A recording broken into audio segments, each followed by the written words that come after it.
السلام عليكم، ازيكم؟ عاملين ايه؟ يا رب تكونوا بخير وبصحة. يا رب دايما بخير وبصحة وفي نعيم يا رب.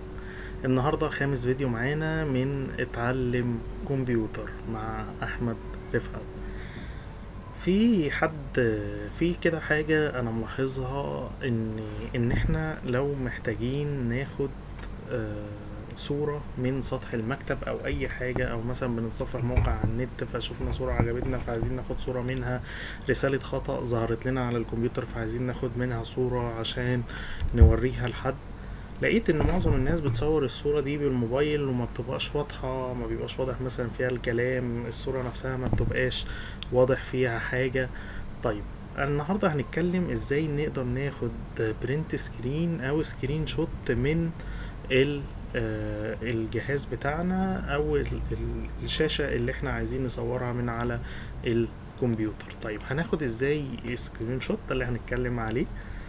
طيب عندنا طريقتين. الطريقة الأولى أول حاجة اسمها سنيبنج تول.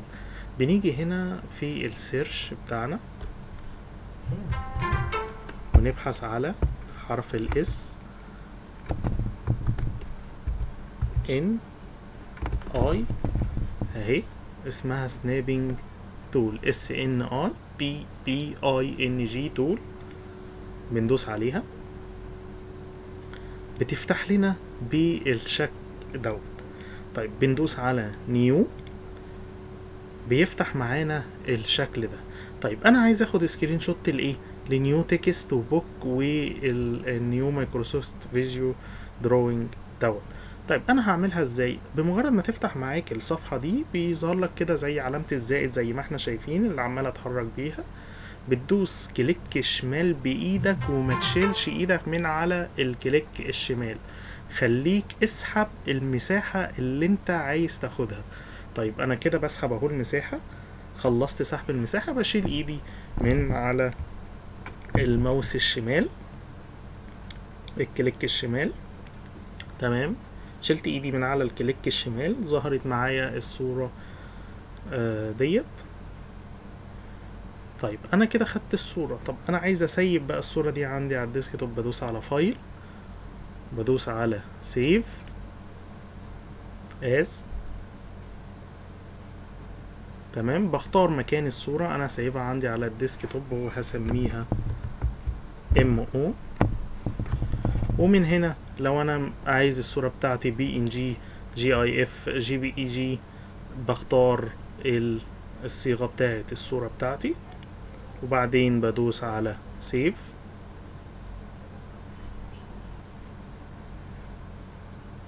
بتتسيف معانا الصورة. ودي كانت اول طريقة ان انا اقدر اخد بيها سكرين شوت من الصورة، وهي افضل طريقة بالنسبة لي، وان شاء الله تبقى افضل طريقة بالنسبة لكم. طيب هنشوف الصورة اللي احنا خدناها، هنلاقي ان احنا واخدين صورة للثلاث فايلات دول مع بعض.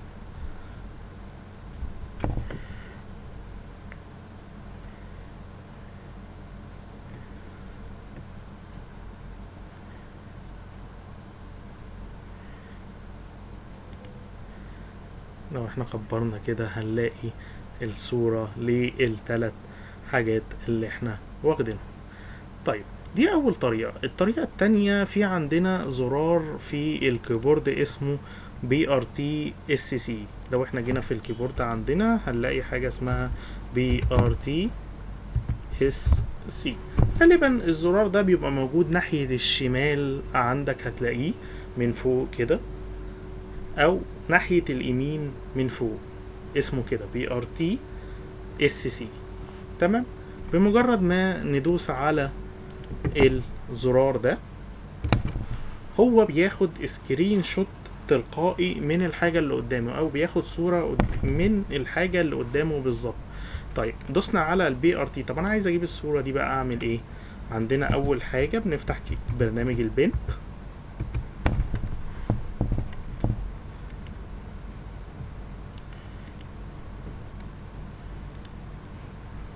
معانا البنت كده بيفتح، ونيجي في اي حتة فاضية نقف وندوس على كنترول في. طيب زي ما احنا شايفين الصورة معانا اتحطت. بنيجي علشان نعمل لها سيف ونحطها، ندوس سيف از PNG picture ونختار المكان اللي احنا عايزين نسيب فيه. انا هحطها على الديسك توب عندي وهسميها MOOO وندوس على سيف. نقفل ديت. ادي الصورة بتاعتنا اللي احنا واخدينها بالسنابنج تول، وادي الصورة اللي واخدينها بالبنت. لو جينا فتحناها كده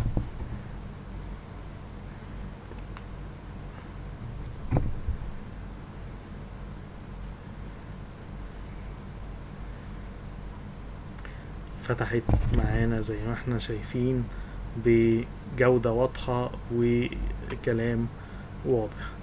طيب لو اتمنى الفيديو يكون عجبكم، وادي الطريقتين اللي احنا قلناهم.